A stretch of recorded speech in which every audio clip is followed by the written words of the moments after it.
James and Verna Giannopoulos were on their way to church when their car was crushed in an intersection. James is in cardiac arrest. So on this gentleman, we need to get blood quickly. We need to get the blood gas quickly, get him on the ventilator. I think when you're in charge and everybody's looking to you for help and for guidance, I think that it's important that you are cool. And he needs to get this painter fast. So we're going to time this. Because somebody's life is depending on you.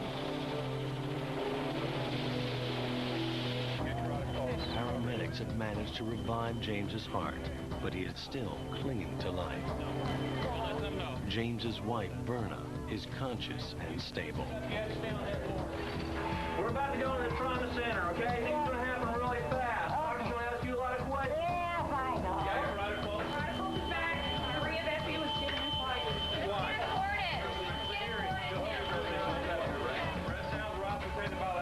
So it looks like primarily the driver's side was struck. And he was the driver. In his car, they were in a van, and the van was the front. What's the pulse rate? He does not have a femoral pulse. Yes, he does have a femoral pulse. James's pulse is unstable, a sign that he may have internal injuries. It's not a good pressure. James has a massive head wound and is barely alive. Only 6 feet away, his wife Verna lies unaware. You remember the whole thing? You know where you are right now? Okay. Can I get another chest tube? What size, 36? Just whatever you have. Get 32. James is bleeding into his chest. To relieve the pressure, doctors drain the blood surrounding his lungs.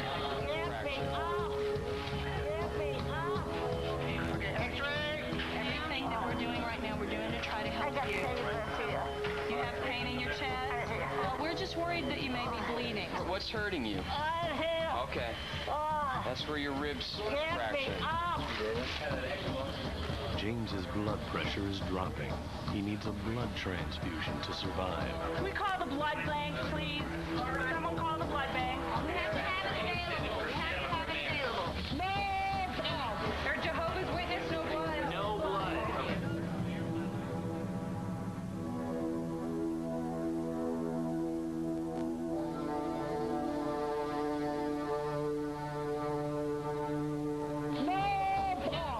No blood. James is a Jehovah's Witness, and his religion forbids using blood products, even if it's a matter of life and death. So your husband accept blood if it was... Okay. I'm from blood bank. Are you going to transfuse? If not, I need to go. No, we're not.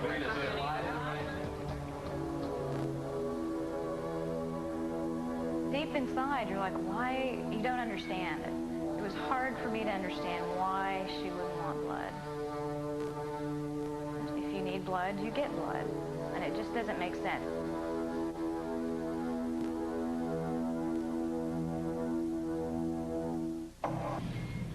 James Giannopoulos' pulse is fading.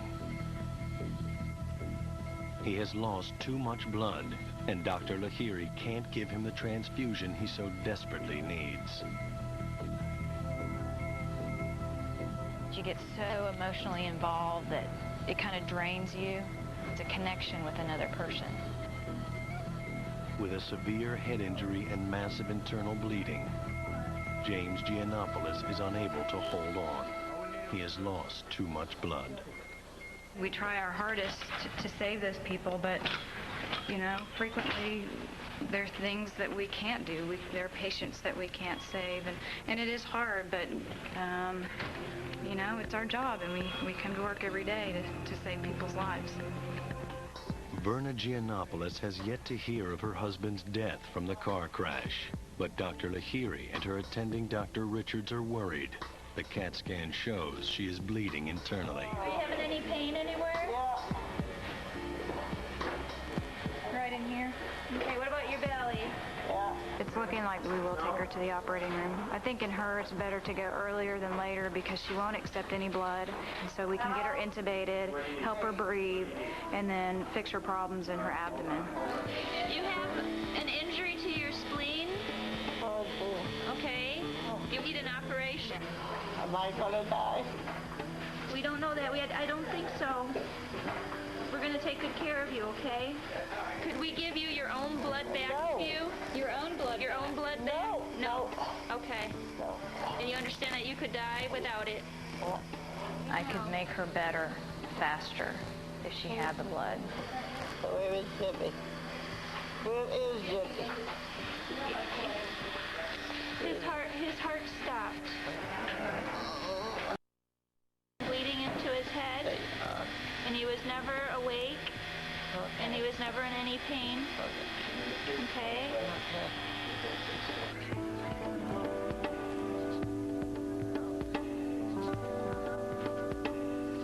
Help me. Help me. Help me.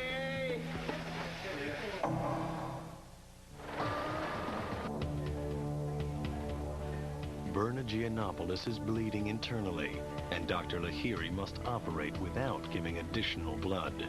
She has some blood around her liver, and she has blood around her spleen, so she may have injuries in both of those organs. Don't move your head. Don't move, man. Don't move your head. My mouth. She says emphatically that she does not want blood. We have a system where we can recycle her own blood, and she refused that also. They have to work at a breakneck pace. If the operation takes too long, Verna could lose too much blood and die. Two.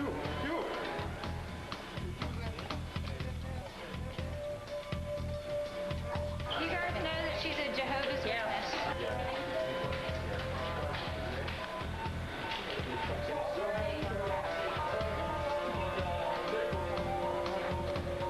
We've got some scar tissue. We're having problems getting in the abdomen.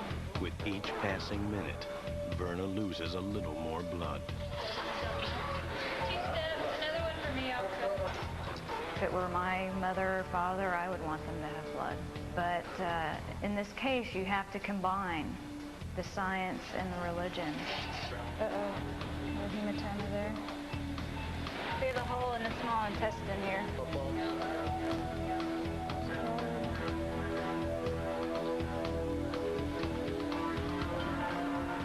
my gosh, where's it going? Do you have her last hematocrit? Verna's blood level is critical. Dr. Lahiri needs to finish the operation. She has a diaphragm injury, which we repaired.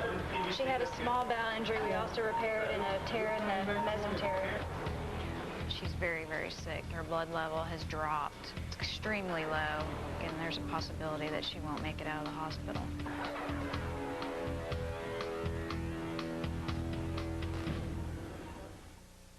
Verna Giannopoulos has survived the operation, but her blood level is extremely low.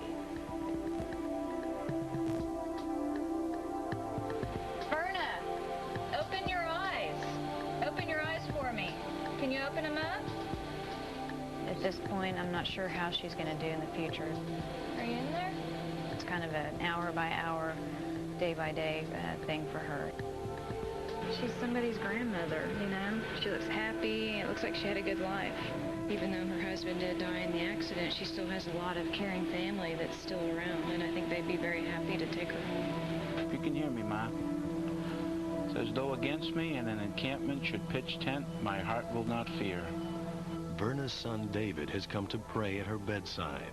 He is also a Jehovah's Witness. The scriptures really condemn the use of blood for personal use. Our Creator would not approve of that and would be offended by it, and so she has always lived by that principle.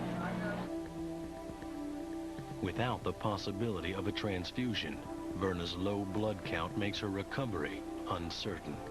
Hope in Jehovah, be courageous, and let your heart be strong. Yes, hope in Jehovah.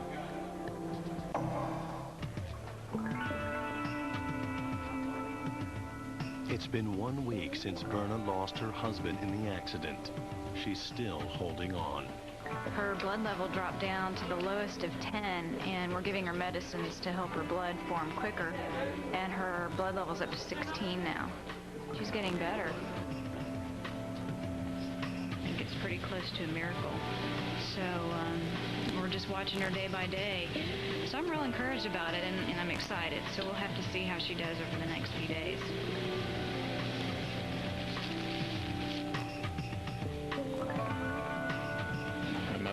have her feet rubbed. I went to see the vehicle when we went to collect the personal effects, and it was amazing that she survived. But Verna Giannopoulos never regained consciousness. She died 2 weeks later of complications at University Hospital. That's really what all this is about. And that's why I hate to see a Jehovah's Witness die, because it's the saddest thing in the world to be without Jesus Christ. Let me just kind of give you a little bit of an overview, since so many people have met Jehovah's Witnesses or seen programs on them. Perhaps, how many people have attended counter-cult conferences where Jehovah's Witnesses have been discussed? Not too many of us have. Okay, so a lot of this might be new to you. Probably the primary thing about Jehovah's Witnesses is the leadership. The leadership is headquartered in Brooklyn, New York, at what's called the Watchtower Bible and Tract Society headquarters. And the number one thing about being a Jehovah's Witness is you are going to be in 100% submission to that organization. Whatever that organization says, you're going to believe. In fact, there's a quote that says, "You must believe whatever the Watchtower brings out," which is the Watchtower magazine. So the thing that really identifies a Jehovah's Witness is the fact that his thinking is dependent upon whatever that organization says. So if tomorrow, for instance, the Jehovah's Witness organization said you can have blood transfusions, we wouldn't have people like Verna dying on operating tables because of lack of blood. They've changed on a number of issues already, medical issues, which I'll be getting into briefly with you tonight. And so the key thing to remember when you're dealing with a Jehovah's Witness is whatever the current doctrine of the Watchtower Bible and Tract Society says, that Jehovah's Witness is going to believe. It's almost like if you had let's say this was a Bible here, and this was a Watchtower magazine, this is how I'd be reading my Bible, through the Watchtower magazine. In essence, they have glasses you might call Watchtower glasses. So that's basically the fundamental of being a Jehovah's Witness. Now, they've been known as a doomsday cult for many, many years. There's a good reason. They predicted the end of the world for 1874, 1914, 1918, 1925, World War II period, 1972, 1975, and they flirted with the year 2000. So they have a good track record of dates. Unfortunately, not a good track record of successful dates. So if you want to pick one, your guess is as good as theirs. Only Jehovah's Witnesses are going to survive Armageddon, according to Jehovah's Witnesses, so that's another reason for wanting to be one. My particular field, which I should say one of the hats I wear, is a legal consultant in child custody cases and also blood transfusion cases where you have hospital litigation, things like that. And so a great concern that I have is the children of Jehovah's Witnesses. And the children of Jehovah's Witnesses live in a separate culture from non-Jehovah's Witness kids. They are somewhat isolated. Even though they might go to school with a non-Jehovah's Witness kid, they are told that that kid is a bad association. All right? That means that that kid is under the influence of Satan. That's what the Jehovah's Witness child is taught to believe about this next-door neighbor kid. So consequently, there will be no actual communication between the two in terms of association, playing, and so forth, outside of school activities, unless that kid starts studying with the Jehovah's Witnesses, of course. Now, if you do become a Jehovah's Witness, and a lot of the kids, of course, grow up as Jehovah's Witnesses, what you do is you get baptized into the group. That's the initiation rite. Now, it's easy to get baptized, in other words, get into Jehovah's Witnesses. It's another thing to get out of Jehovah's Witnesses. It's very difficult because, particularly if you've got family members who are Jehovah's Witnesses, and let's say one day you want to leave, and you say, well, I don't know, I want to be a rocket scientist. Or I want to be a professional baseball player. Or, hey, I just don't like going to the meetings anymore. But I love all you folks, in other words, my friends who are Jehovah's Witnesses, can't we still be pals? Unfortunately, there's something called disfellowshipping, which means that once you decide you don't want to be a Jehovah's Witness anymore, you will then be shunned by friends and family members. And if you're under the age of majority, if you're under 18 years old, at that point in time that you turn 18, your parents will turn against you. So consequently, it's a pretty tough situation growing up as a Jehovah's Witness. You might say it's cruel and unusual punishment. That gets me back into the blood transfusion issue. What you have seen tonight on this video is not acting. What you saw is real. You can read about it and you can hear about it, but seeing it is different, don't you think? I hope that you get the impression that the Watchtower Bible and Tract Society, through its policy, kills. The man who led me to Christ was named Bill Setnar. And Bill used to work at Watchtower headquarters when all the blood doctrine was being developed. This goes back into the 50s. And when he left, and he saw the big picture, and he finally came to Christ himself, he labeled this a killer cult. And if anything, he was downplaying it based upon the experiences I've had over the last 20 years. A common denominator among Jehovah's Witnesses regarding blood is they think they know everything about it, that the Jehovah's Witnesses are expert on blood transfusions. They understand everything that needs to be known. And so when Verna went into the hospital, you know how adamant she was about not taking blood. She really personally believed that this was her decision, that she had really studied up on the issue. And that's typical of Jehovah's Witnesses. But could it just be that they don't know what they're talking about? I think it is, based upon the evidence that we have. I think that we could say, based upon our studies and talking with many, many Jehovah's Witnesses, and I've interviewed about 1,500 former Jehovah's Witnesses in some depth, and it becomes very obvious after just a few interviews that these folks have just been told what to do, what supposedly are the facts, and all their decisions, again, are made based upon whatever that organization says. I think probably for myself, after 2 or 3 years of doing child custody cases in the 1980s, I was pretty much shook by a case I had in Colorado. You know, every once in a while in your life, you hit these milestones. And I thought I knew it all. I'd done some research and done a lot of study in this area about blood transfusions, and I had a lot of friends who are psychologists and psychiatrists and colleagues who knew a lot more about it than I did, but I'd leaned on them and I'd listened to them. And then one day in this courtroom, I was having a really tough time in this case. And the judge, again, is a child custody matter, is a woman who's a Jehovah's Witness, and she's on the stand, and she's saying what a wonderful parent she is and how she's raising her child in the best possible way. And the judge looked like he was really believing all this, and it looked really rough for my client, the non-Jehovah's Witness parent who just happened to be a Christian. And we were sweating it out there, and we got to the blood transfusion questions. And I asked the attorney, I says, listen, let's try something. I developed the questions for the case, and I said, here's some questions you should ask her. Here's the scenario, ma'am. You're out in an area that you're not familiar with, and you've got your kids with you, and you get sideswiped by a semi. And your little boy, 5 years old, is knocked out cold, and he's bleeding from the mouth, and it looks... So you head out to the nearest hospital, which you're not familiar with. Attending physician says your child is in real bad shape.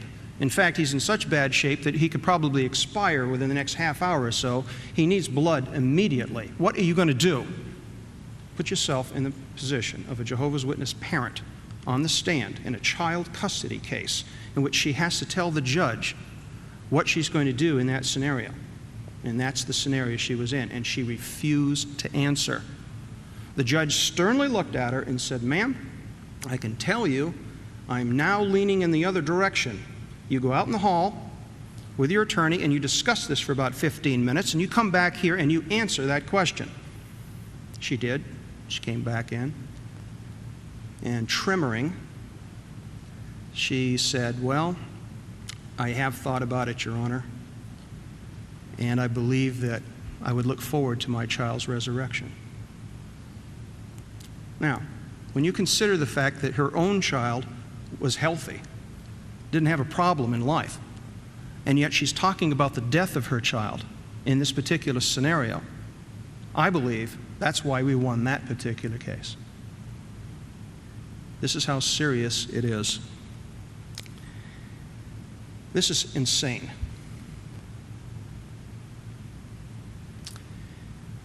The history of the medical practices and the beliefs of Jehovah's Witnesses regarding medical things is bizarre, to say the least. I'll just list a couple to give you an idea. Early on, the Watchtower organization said that drugs, serums, vaccines, surgical operations are all from Egyptian black magic, and they have no value. One of the fights that they had was with the American Medical Association, and they claimed that the editor was the type of Jew that killed Christ. This is how they started. They said that medical science was an institution founded on ignorance, that TB testing was a fraud, Louis Pasteur's teachings were deadly, that Edison's X-rays were a delusion of Satan. Quote, "It has never been proven that a single disease is due to germs." Quote, "It has been shown conclusively that there's no such thing as rabies." Quote, "Much of the looseness in our day along sexual lines may be traceable to vaccinations." I always thought it was MTV myself.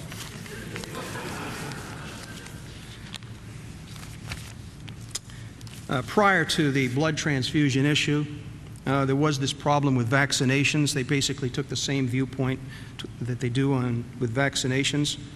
And in that particular time period, they said that vaccinations were from Satan, and they never saved a single life. And further, they're responsible for the spread of demonism. Finally, in 1953, the organization had new light on the subject matter, and all Jehovah's Witnesses now take vaccinations. I haven't heard of one who doesn't.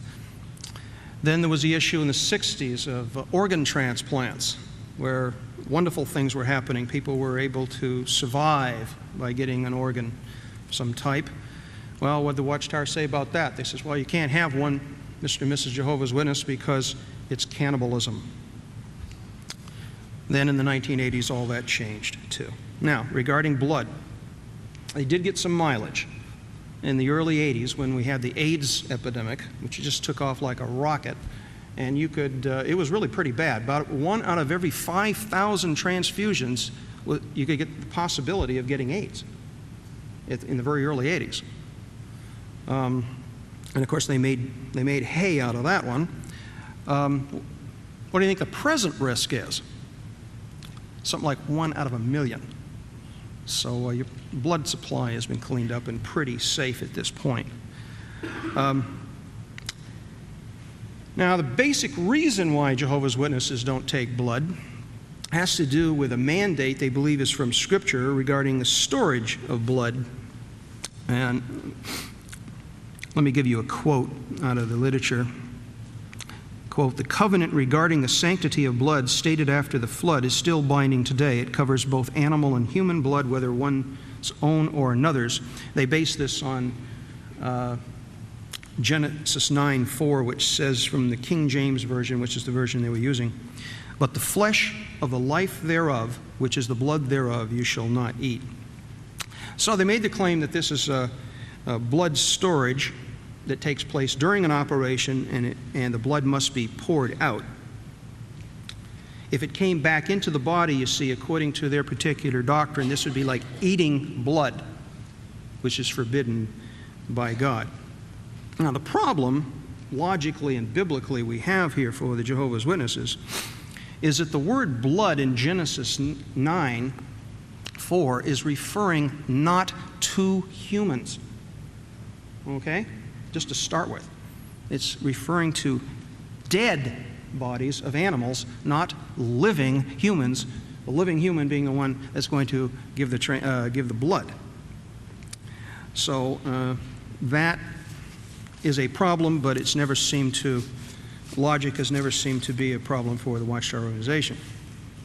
If you really want a nice scenario of the whole thing, I would recommend a book by Dr. Gerald Bergman, Blood Transfusions, A History and Evaluation of the Religious, Biblical, and Medical Objections. He covers the thing as well as anybody has.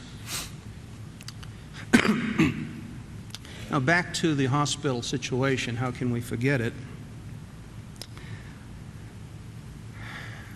Verna was bleeding internally.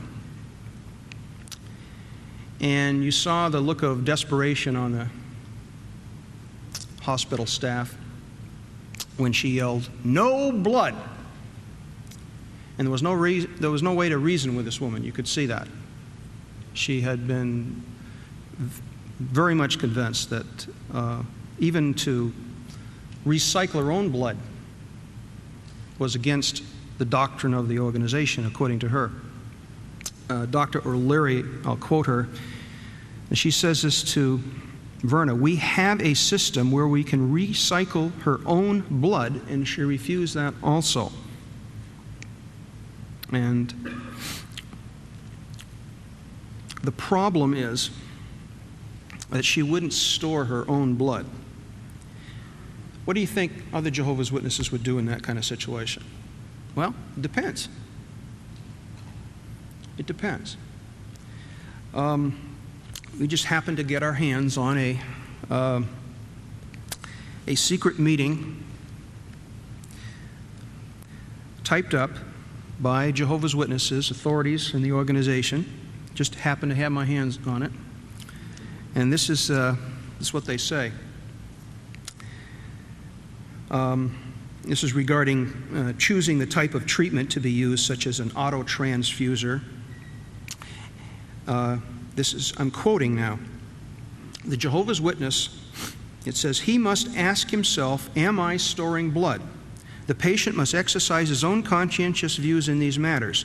Even if he's going to a doctor who has experience in treating witnesses, the warning was expressed because something that was being done on a few other witnesses does not mean it is acceptable for all Christians," meaning other Jehovah's Witnesses. So the point is here, you wouldn't find that in the Watchtower, I can assure you. I don't know if there's any ex-Jehovah's Witnesses. Is there any ex-Jehovah's Witnesses here? Just myself tonight. Okay. But believe me, you would not see that in the literature. Because again, everyone has to march in lockstep. Otherwise, you cannot hold a cult together. You cannot hold people together if they have options, particularly in regards to the very serious things such as blood transfusions.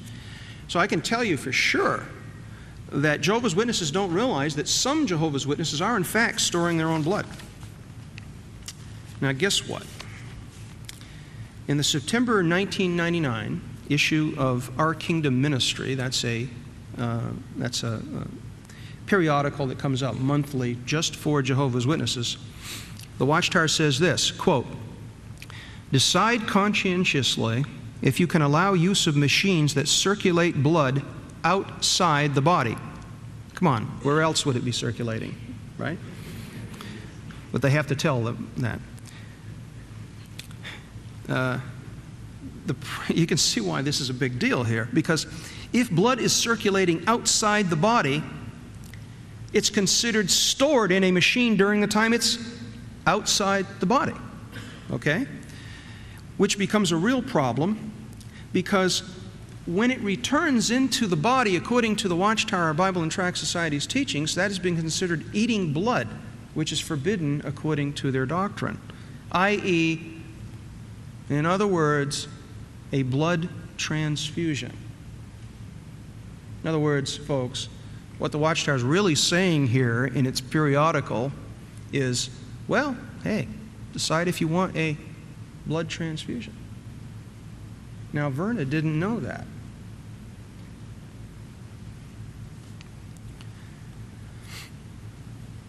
They have a form which is given to the doctors at the time they enter the hospital. It's called a Healthcare Advance Directive and Power of Attorney.